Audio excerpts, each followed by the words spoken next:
Hello student, आज हम Rajasthan board class 10th की 27 मार्च को जो मैथ्स का बोर्ड का पेपर होने वाला है उसके अति महत्वपूर्ण क्वेश्चन है जो बोर्ड में आने लायक है, उन पर डिस्कस करेंगे।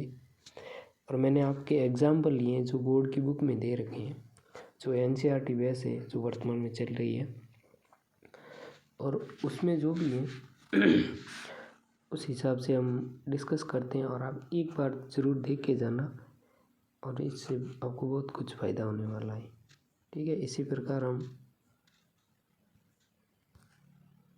क्वेश्चन नंबर देखते हैं। जैसे एग्जाम्पल नंबर ये 7 है। ठीक है, तो एग्जाम्पल नंबर 7 क्या कहता है कि अभाज्य गुणनखंड विधि द्वारा सन्नू और चार को इसका HCF ज्ञात कीजिए और फिर इसका LCM ज्ञात कीजिए।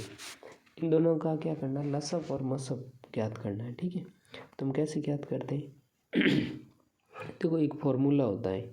क्या फार्मूला होता है, तो आपको फार्मूला ऐसे ध्यान रखना है कि जब हम इनके मतलब क्या होते हैं, लसअप और मसअप।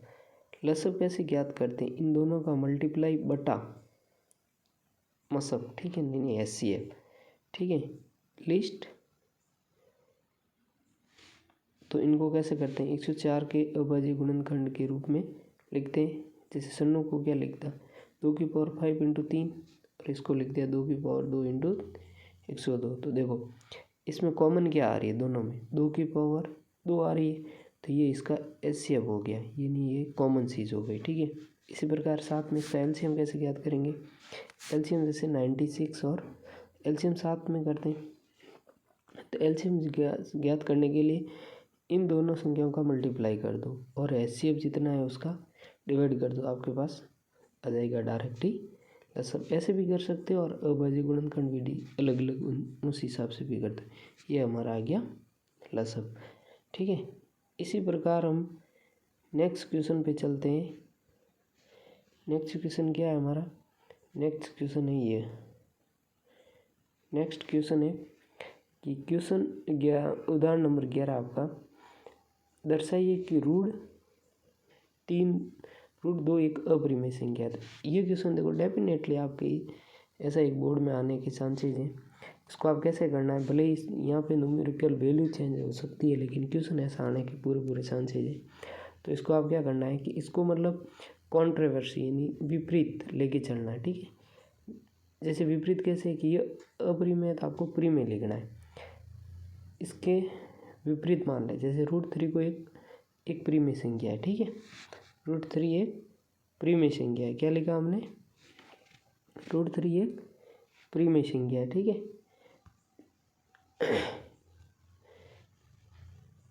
और इसी प्रकार हम नेक्स्ट जैसे क्वेश्चन को करते हैं,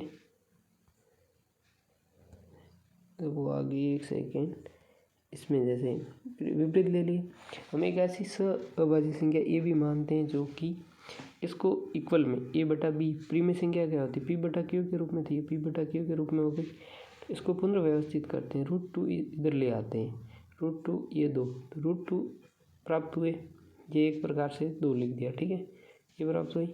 अब 3AB एक पूर्णांक है, पूर्णांक इंटीजर है, तो 3B एक परिमेय संख्या है, ये तो एक परिमेय संख्या होगी, लेकिन √2 क्या है, एक परिमेय संख्या होगी, जबकि ये तो गलत है, विरोधाभास है, क्योंकि √2 एक परिमेय संख्या थोड़ी है, √2 एक अपरिमेय संख्या है। √2 एक अपरिमेय संख्या, तो हमें निष्कर्ष निकलता है √3 भी एक अपरिमेय संख्या होगी।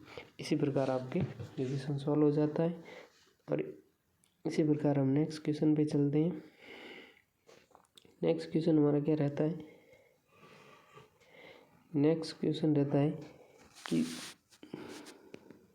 द्विघात बहुपद दे रखा है। क्या दे रखा है, x² + 7x + 10।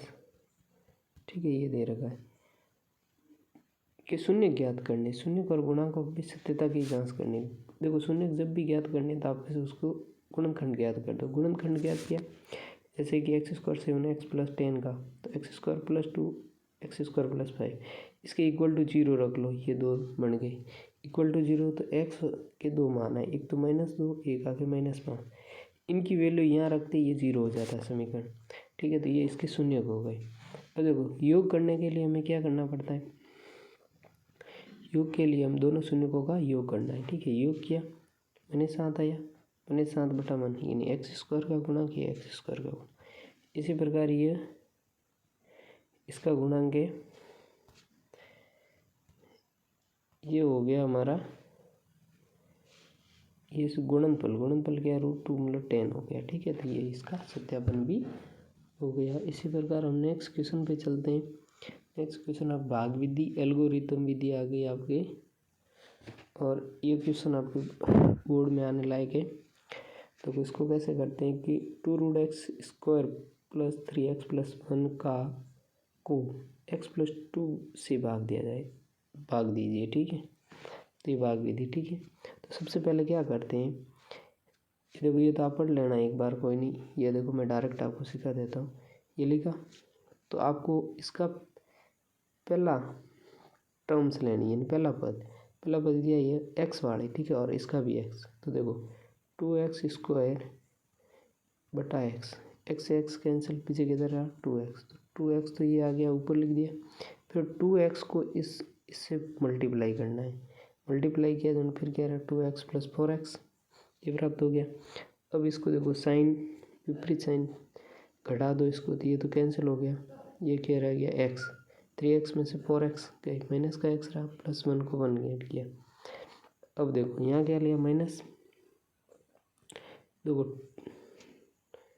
क्या है -x बटा x, क्या रहा -1, तो ये -1 आ गया, और इसको -1 से गुणा किया, ये आ गया +3 आ गया।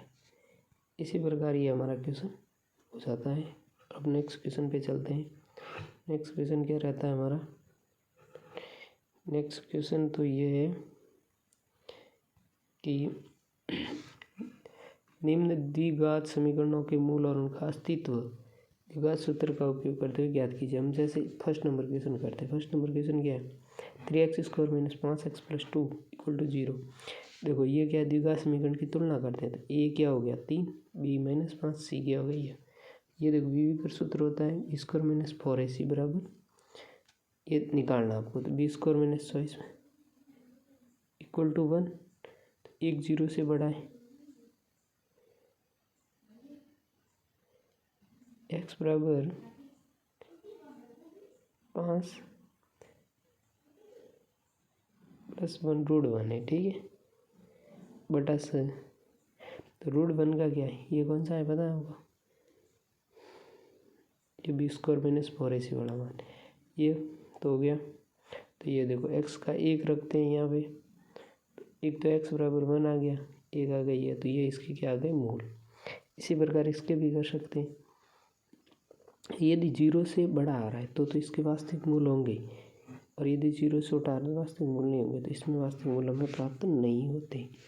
इसी प्रकार हम क्वेश्चन नंबर समांतर श्रेणी, आपके ना कोर्स में बहुत समांतर श्रेणी में हम कैसे करेंगे वो देखते हैं।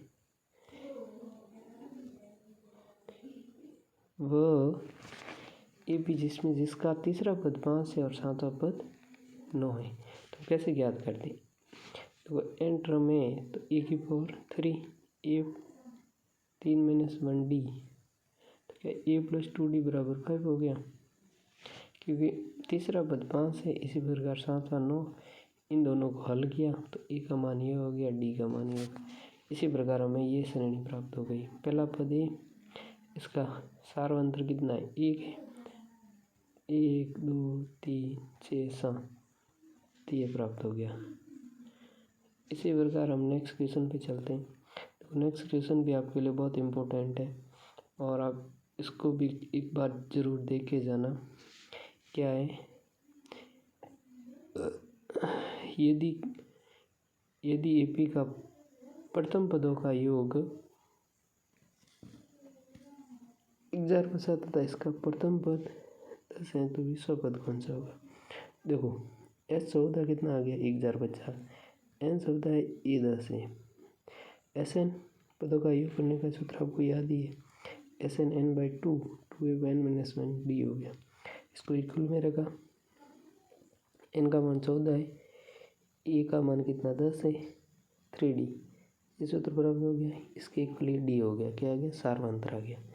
तो देखो सार्वंत्र प्राप्त होते ही हमें क्या करना है, en वाला फॉर्मूला लगाना है, क्योंकि हमें विस्वक पद ज्ञात करना है। ठीक है, पदों की संख्या A plus n minus 1 into D होता है, ये फॉर्मूला लगाया और इसी प्रकार हमें ये विस्वक पद प्राप्त हुआ। इसी प्रकार हम कल इसी वीडियो की सीरीज़ को आगे बढ़ाते हुए आपकी 27 मार्च से पहले इम्पोर्टेंट क्वेश्चन करवाएंगे, जो आपको बहुत बड़ी गणित में हेल्पफुल रहेंगे। Thank you watching for this video. इसको